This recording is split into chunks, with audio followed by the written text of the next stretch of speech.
Let's go over this process again using this scenario. I will pan over to the right and I will create a series of walls. No need to constrain the top of the walls for this demonstration. You can attempt to replicate the walls in my example as accurately as possible. Don't worry if it's not perfect, this is just for demonstration purposes. Use the single trim or extend tool to extend some of the walls.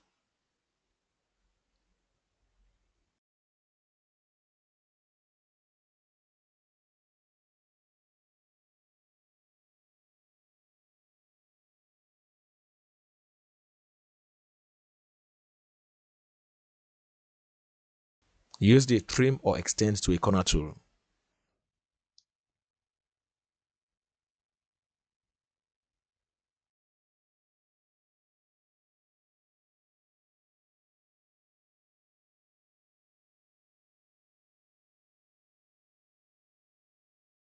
I will use the single trim or extend tool to extend and trim some more walls.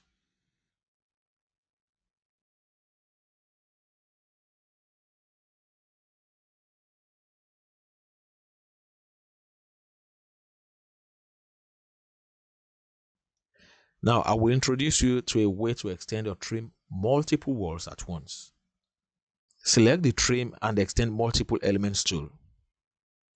Select the boundary and then batch select the elements you want to trim or extend.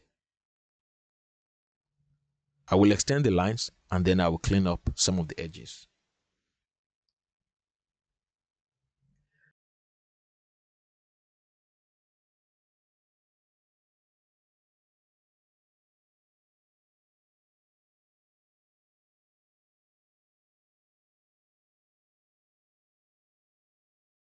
Select all the demonstration walls and press delete on your keyboard so we can return to our project.